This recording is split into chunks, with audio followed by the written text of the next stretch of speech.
I'm not a good person. There's really no other way for me to say that. I'm okay with that at this point in my life. I was dealt a rough hand my entire life, and unfortunately, I played the hand I was given. I'm not looking for sympathy either. It is what it is. So with that being said, I hope you understand why I'm telling this story anonymously. It's hard to believe now, but this story I'm about to tell happened to me almost 20 years ago. Back in the early 2000s, I was the worst I'd ever been. I was constantly getting into trouble. You name it, robbery, fighting, Grand Theft Auto, the list goes on. There was this one horrible night where I came awfully close to getting what I deserved. Back then, there was about a 6-month period when I played this little game. I would drive to a different small town in the middle of nowhere every couple of days. Because I never stayed in one place long, finding these little towns was very easy. There's literally a countless number of small towns in the United States. When I arrived in these towns, I would spend a little bit of time scouting the area and finding an old couple. My target couple would always be old and frail looking. It's hard to explain, but they would also have to seem weak. I know that seems vague, but part of my grift relied on them being mentally weak in addition to being physically weak. Once I found my ideal candidate, I would wait until it got good and dark, but not too late. Usually around 9 p.m. was my go time. That's when I would frantically show up on these old people's doorsteps begging for help. I would point to my car in the road and claim that it died. I would have some flimsy excuse, like my wife was in the hospital about to give birth, and I needed a phone immediately to call for help. Once the old folks would invite me inside, I would tie them up and rob them blind. I'd never steal anything sentimental, and I just did my absolute best not to hurt the old people. Harming them was never part of the game. I just wanted to rob them. Now that you all know how much of a trash bag of a human being that I was, I'll tell you about the night when this little game almost ended my life. It started just like all the others. I found my targets and got ready for the robbery. I pulled my car in front of the house a little after 9 p.m. I planned on telling the old couple my usual line, that my wife was pregnant and the car died. Sadly, this line worked every time. The location is important in this story, so I'll try to describe it the best I can. The house was basically the only house on this road. I think the next closest house was about a 3-minute drive. The front of the house was basically on the road. There wasn't much of a driveway. They had one old pickup truck, but that was parked on the side of the house in the grass. Behind the house were woods as far as you can see. Knowing the area was an important part of my grift because if things went south, I needed to know what the best way out could be. Since this house didn't really have much of a front yard or driveway, my escape plan was an easy one. At least I thought it would be. I put on my game face and ran to the door. I started knocking and screaming for help. An old woman answered the door. She didn't look scared or concerned in the slightest. With almost no sense of urgency, she asked what the problem was. I started frantically explaining that my wife was in the hospital about to give birth to our first child and my car broke down. I needed to call someone for help. The woman smiled. It was a rough smile. There weren't many teeth. She grabbed my shoulder and told me to come in. The woman's demeanor was giving me pause. Usually the people I'm robbing at this point are freaking out and trying to help any way they can, but not this woman. She cheerfully guided me in and told me to stand in the living room, which was the room just right of the front door. In a creepy voice, she told me not to worry and that I'll be okay. It was right then that this giant man walked into the room. I'm exaggerating a bit when I say giant, but he was huge. I would guess well over 6 feet tall and easily 400 pounds. He had a bushy black beard that stuck out from his face about 3 inches, but the two most notable things about this large man were that he was holding a hunting rifle in his hand and he was not old. This man couldn't have been more than 25 or maybe 30 years old.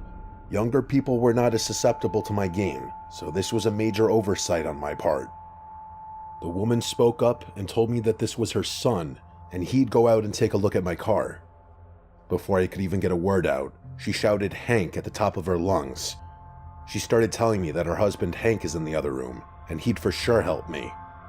She continued yelling for Hank, and at the same time, her son went outside. I started to panic a bit because her son would clearly see that my car is fine, and I didn't think just rushing out was the best idea since he was walking around with that rifle in his hands. Hank limped into the living room where I was standing, and then he just stared at me. The old woman said something about helping me, and Hank just mumbled something under his breath. This is when I noticed the smell. Everything happened so fast once I got to the door that I didn't realize the smell inside the house was bad. Like really, really bad.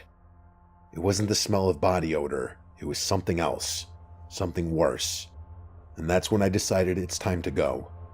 I started creeping toward the door, and I saw Hank mirroring my movements toward the door. The old woman was also creeping closer to me and asking where I was going. She kept asking me what was wrong, and asking if I still wanted their help. I made up a stupid lie and told them I needed to get something out of my car. Both of them were closing in on me.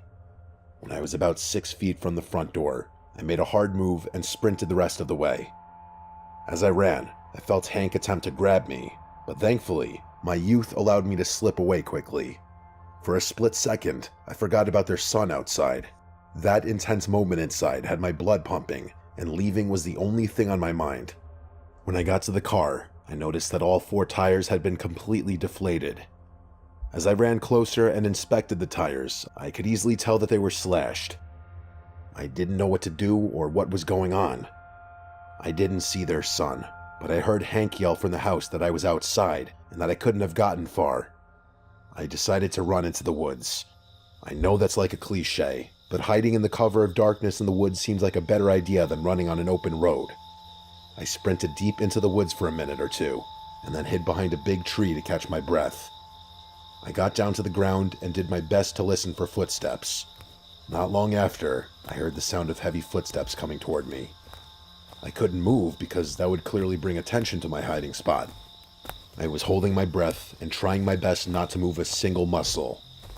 The footsteps were getting louder, and they felt like they were on top of me. And I looked to my side, and 2 feet from my head was the old couple's son walking by me, swinging the hunting rifle in his hand. I think the only reason he didn't hear me was because of the loud sound of his heavy footsteps. I could feel myself shaking as he stepped by me. Somehow, he didn't see me and just continued walking in the dark. I waited for him to get out of sight, and then I basically crawled out of the woods. When I got back to the house, I still snuck quietly back to my car. I could see in the windows of the house that the old woman was just standing there looking outside toward the woods. Somehow, she didn't see me. I didn't see Hank, which led me to believe that he must have been in the woods also. I decided to do the stupidest thing ever, and I still can't believe it worked. I got into my car with its flat tires, and I essentially rolled down the street as far as I could before the tires were completely dead. Once I could hear them grinding on the ground, I got out of my car and ran as fast as I could back to the town. It took me a while, but I made it. I eventually got someone to tow the car out of there, and I didn't tell them or any police about the old people. I didn't want anybody to dig too deep into my life.